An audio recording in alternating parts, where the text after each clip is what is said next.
Halo semuanya, perkenalkan nama saya Rafael Gregory Hegen Kumaniran. Halo semua, perkenalkan nama saya Evelyn Warau.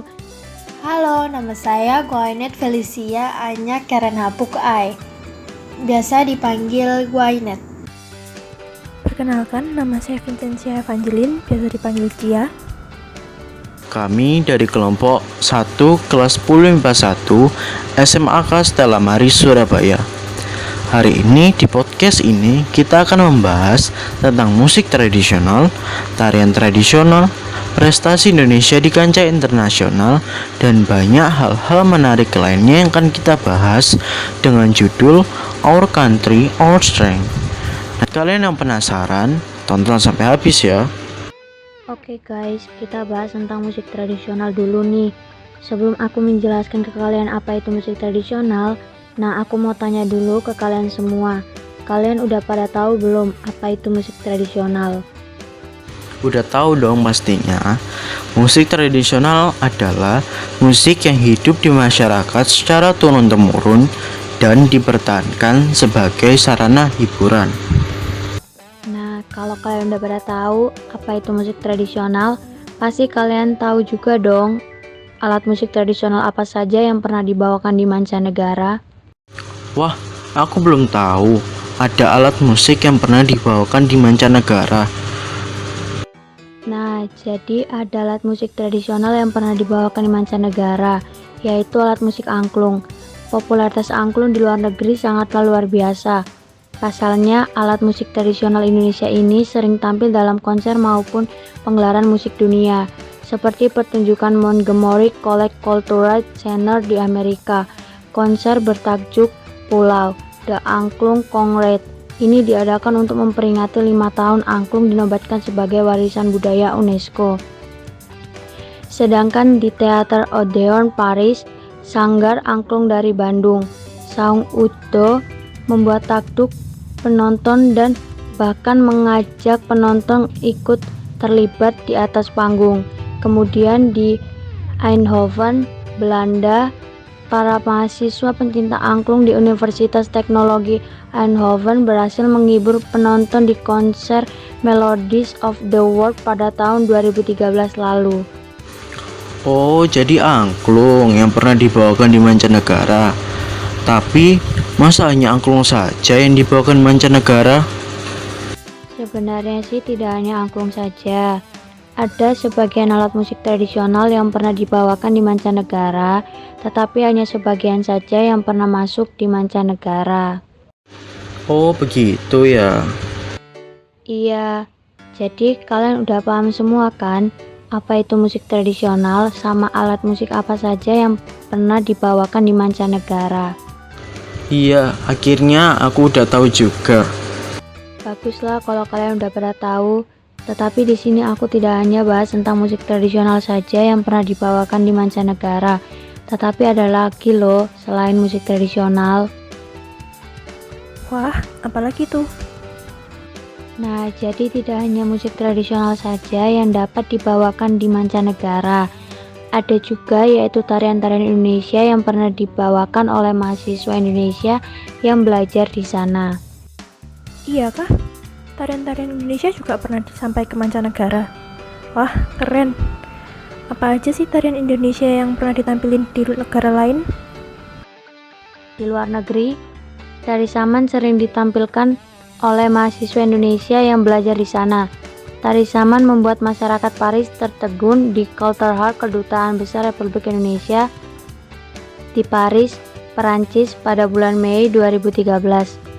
Ada banyak tarian yang ada di Indonesia, tetapi hanya sebagian saja yang pernah sampai ke luar negeri.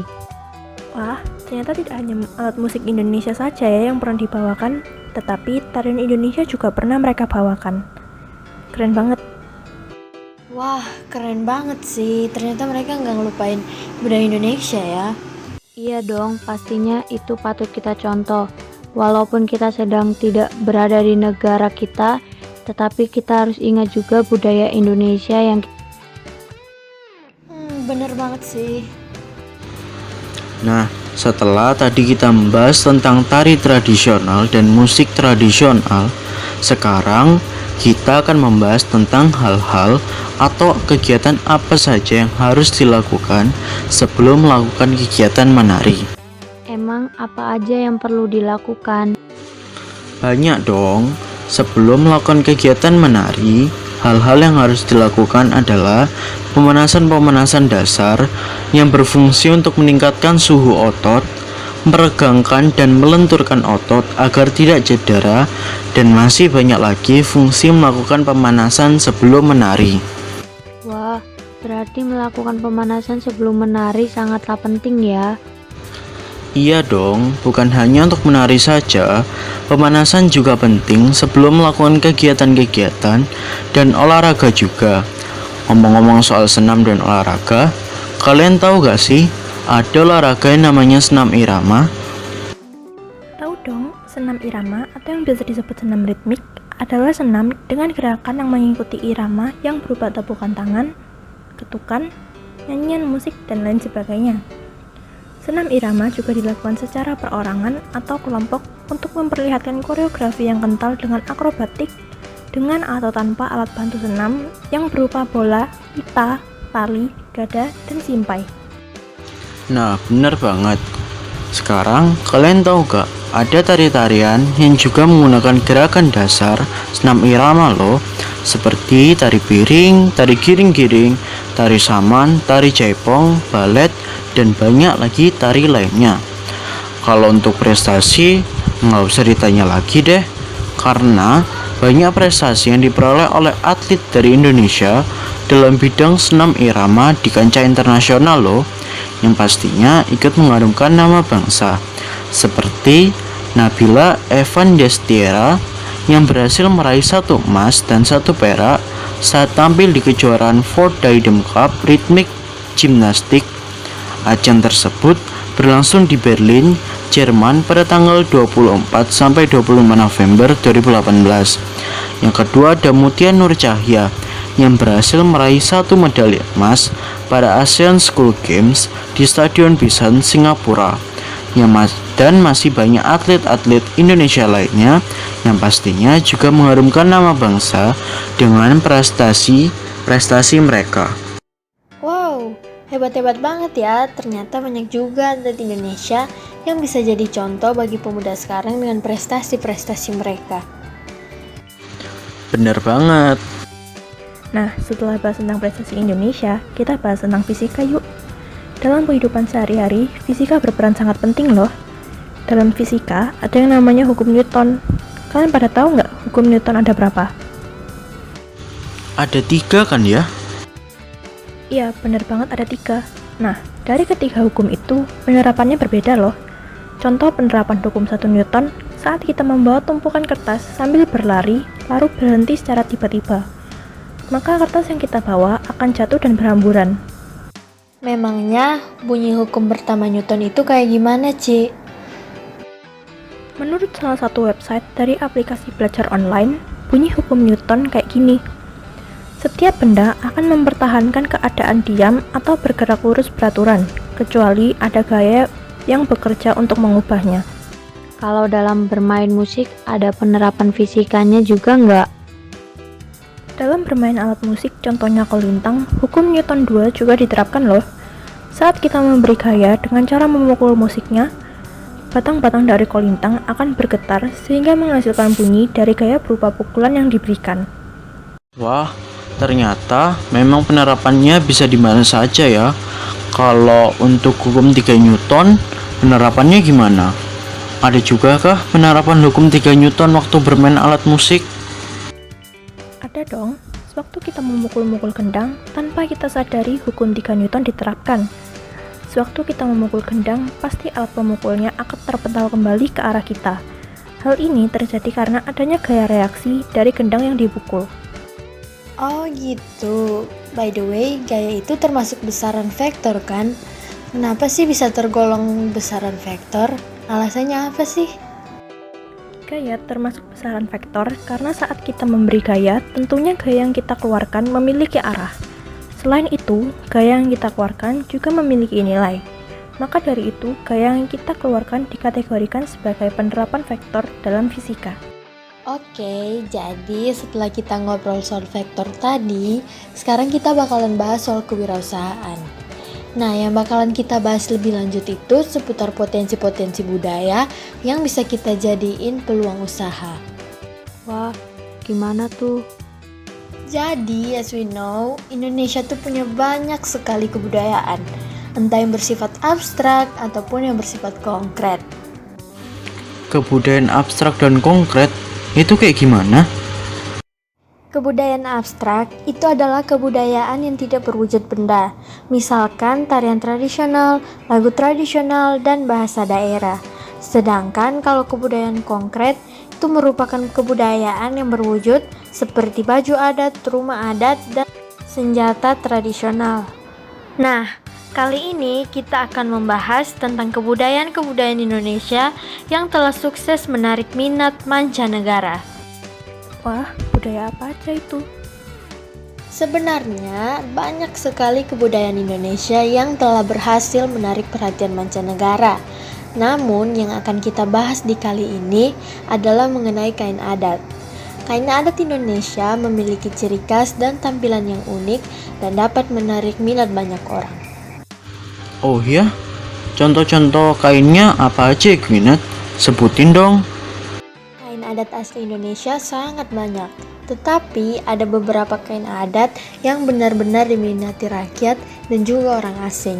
Contohnya seperti kain sutra Bugis, kain tenun Dayak, kain besurek, kain tapis, kain sasirangan, kain songket, kain geringsing, tenun ikat, kain ulos, dan kain batik. Wah, keren. Nah, melihat respon yang sangat baik dari mancanegara serta minat yang sangat tinggi, maka ini merupakan suatu kesempatan besar dalam membuka peluang usaha. Berikut adalah sebuah contoh model perencanaan usaha kerajinan masker kain berbahan dasar kain adat Nusa Tenggara Timur, yaitu tenun ikat. Jadi, perencanaan usaha yang kami rancang itu adalah masker kain berbahan dasar tenun ikat NTT. Menurut perencanaan, modal awal yang dibutuhkan dalam produksi masker kain ini adalah sekitar Rp300.000 dengan bahan dan alat yang sudah termasuk di dalamnya. Nah, rencananya proses pemasaran ini akan dilakukan secara online dan offline. Online akan dimanfaatkan platform media sosial, sedangkan pemasaran offline dilakukan dengan cara menjual di tempat perbelanjaan umum. Dan pada masa pandemik seperti ini, masker kain ini sangat menjadi solusi bagi semua kalangan. Dengan hanya mengeluarkan uang Rp10.000, sudah dapat menggunakan penutup mulut dan hidung yang fashionable. Traditional fabric is a form of culture that has existed in Indonesia since a long time ago. Almost all provinces in Indonesia have their own traditional fabric. Each traditional fabric has its own uniqueness and characteristic which appear in the motifs, and there is a meaning behind it. Because of the uniqueness and elegance, traditional fabric are not only interested by domestic citizens but also by foreigners.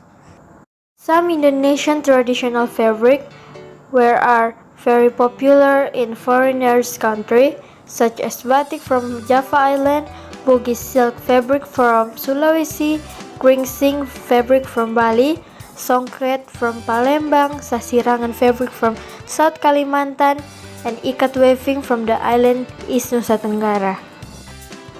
Indonesian traditional fabric have patterns which determine the status of the cloth wearer.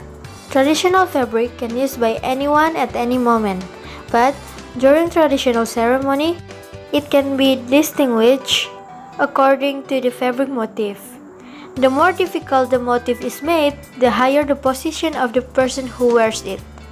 In making traditional fabric requires a lot of time, and for each fabric, utilize different materials, methods, colors, and design. The ikat weaving, for instance, its essential stage is dyeing of patterns before the weaving takes place. Basically, these traditional fabric are formed on the back loom, weeks or months spent in creating intricate designs. There are various international events featuring Indonesian traditional fabric, such as New York Fashion Week in the United States, which took place on September 3 to 13, 2019. Next, 2019 fashion show in Poland. The theme of the event is Batik and Beyond, a journey through Indonesian fashion. Polish models wore a variety of beautiful clothes by Batik Jake and Yunkla, which amazed the guests. And then Sumba woven fabric from East Nusa Tenggara, Songket from Palembang, Batik and Lurik, displayed through Handi Hartono's designs at the MQ Vienna Fashion Week in Vienna, Austria in 2018, with the theme is The Color of Indonesia.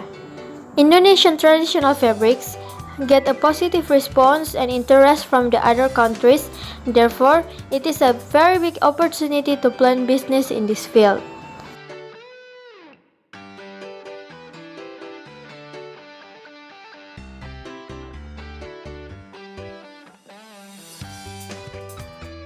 Nah, tadi kan Gwyneth udah bahas tentang kain tradisional Indonesia. Sekarang aku mau jelasin ke kalian bagaimana sih cara mengapresiasi puisi itu, sama apa sih itu puisi bagi kalian yang belum tahu. Aku akan kasih tahu dan jelaskan ke kalian ya. Wah, bagus banget tuh. Coba dong jelasin bagaimana cara mengapresiasi puisi. Dan puisi sendiri itu apa sih? Nah, jadi puisi adalah bentuk karya sastra dari hasil ungkapan dan perasaan penyair dengan bahasa yang terikat irama, matra, rima, penyusun lirik dan bait, serta penuh makna. Puisi mengungkapkan pikiran dan perasaan penyair secara imajinatif dan disusun dengan mengonsentrasikan kekuatan bahasa dengan struktur fisik dan struktur batinnya. Puisi mengutamakan bunyi, bentuk, dan juga makna yang ingin disampaikan, yang mana makna sebagai bukti puisi baik jika terdapat makna yang mendalam dengan memadatkan segala unsur bahasa.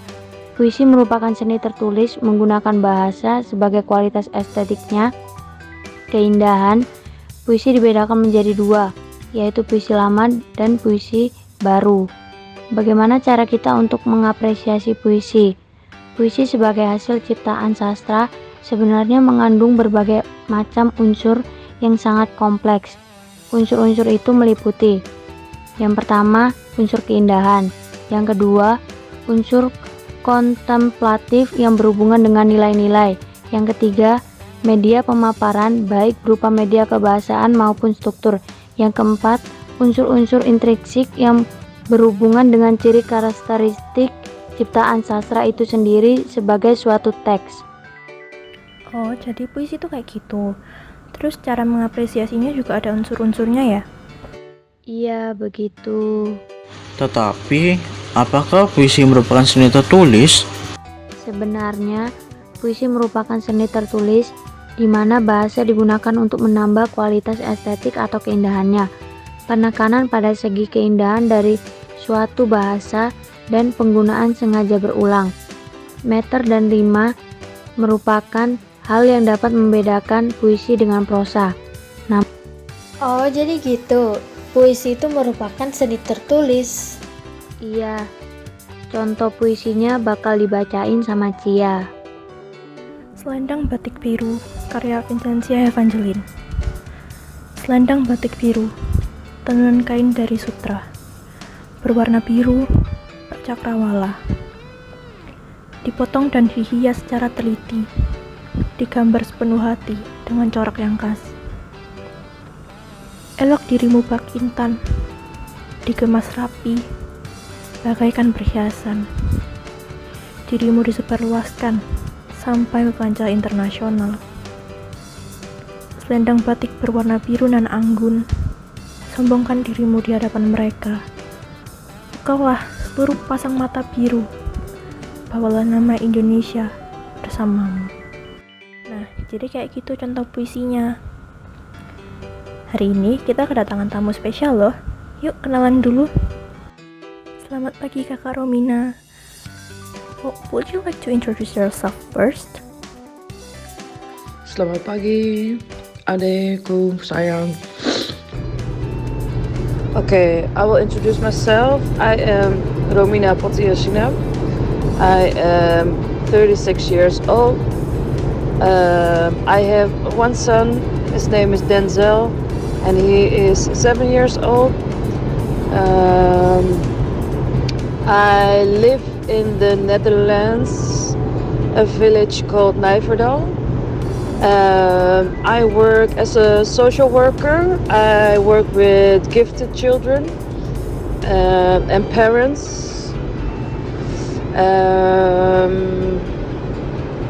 I studied in Holland. So let's get into the first question. So, what is the very first thing that comes up to your mind when you heard the word Indonesia? Well, the first thing when I think about the word Indonesia is a really beautiful island, many islands with a beautiful culture and spices and beautiful people. The heritage of my grandmother and grandfather, the place where I really love to go on holiday. Oh, that is very nice. So let's get into the second question. Have you ever seen or heard any Indonesian traditional instruments? Yes, I have heard many of Indonesian traditional instruments. Like the tifa and ombel. I also brought some tifas back to the Netherlands. The sasando. I saw it, I heard it, and I got it from a family member. So yes, I do. I am very impressed that you have it at your house. I mean, it's really cool that you really have an Indonesian traditional instrument at your house. Anyway, let's get into the third question. Is there any Indonesian dance you know or ever heard of?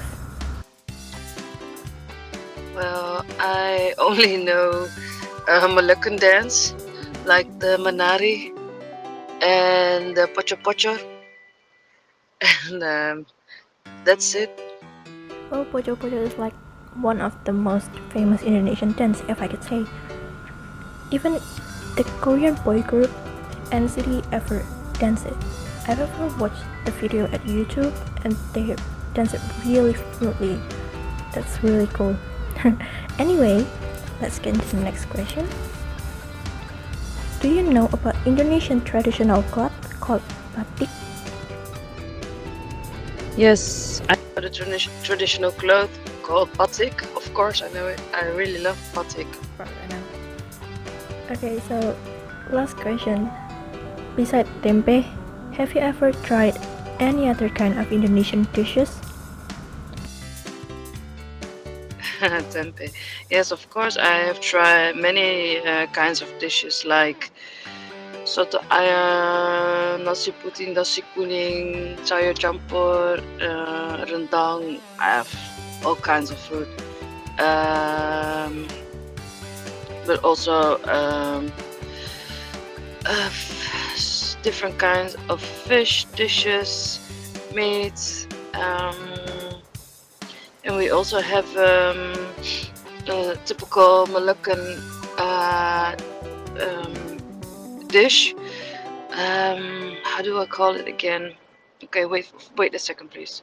It's okay, take your time, no need to rush. You know the papeda, the cholo cholo. Well, that kind of dishes.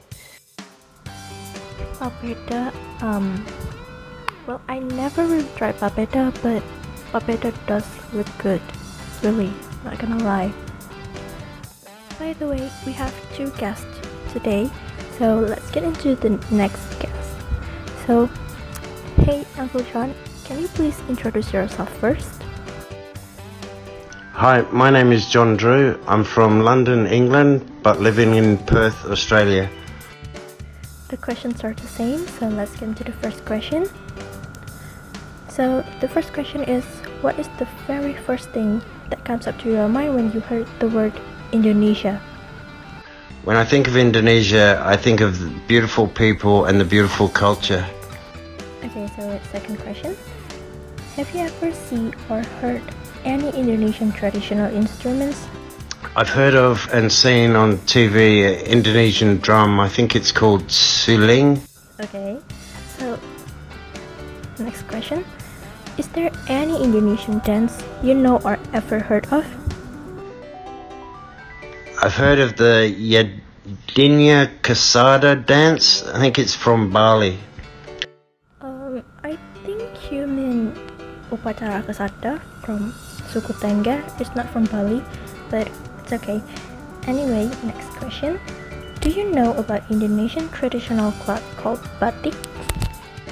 Yeah, I love batik material. The dresses are beautiful in batik. Wow, thank you. That's very nice of you. Anyway, last question. Besides tempe, have you ever tried other kind of Indonesian dishes? Yeah, I've tried many different Indonesian foods when I was in Bali, and also I used to be married to an Indonesian lady. I like nasi goreng, and some of the satay dishes are beautiful, and there's many, but I can't remember their names. You must know a lot of Indonesian dishes. Okay, anyway, thank you Kakak Romina and Uncle John for being our guest in this podcast today. And let's get into the next material. Nah, sebelum kita lanjut, kalian tahu gak kalau vektor juga ada dalam matematika? Tahu dong, pengertian vektor dalam matematika juga sama kan kayak di fisika. Vektor itu adalah besaran yang memiliki nilai dan arah yang berbeda dengan besaran skalar yang hanya memiliki nilai. Vektor itu juga diilustrasikan dalam bentuk anak panah dengan pangkal anak panah menunjukkan titik awal vektor dan ujung anak panah menunjukkan titik ujung vektor kan? Yap, betul banget.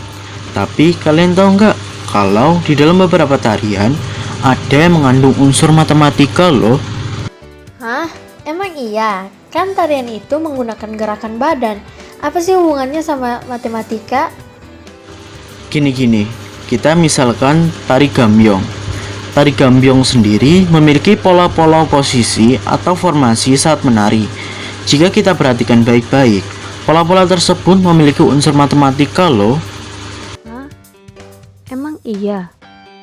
Iya dong, dalam pola tari gambyong terdapat unsur matematika, yaitu diantaranya adalah perpindahan posisi setiap penari dari pola utama ke pola yang lain yang sering kita sebut dengan vektor. Jika kita lihat baik-baik, kita akan dapat melihat operasi vektor di dalam tari gambyong. Kayaknya aku tahu operasi pada vektor yang akan ditunjukkan melalui pola-pola penari yang ada. Yap, benar banget.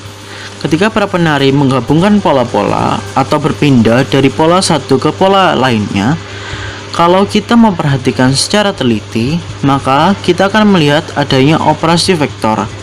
Dan masih banyak hal lainnya yang dapat kita ketahui jika kita menelitinya lebih lanjut.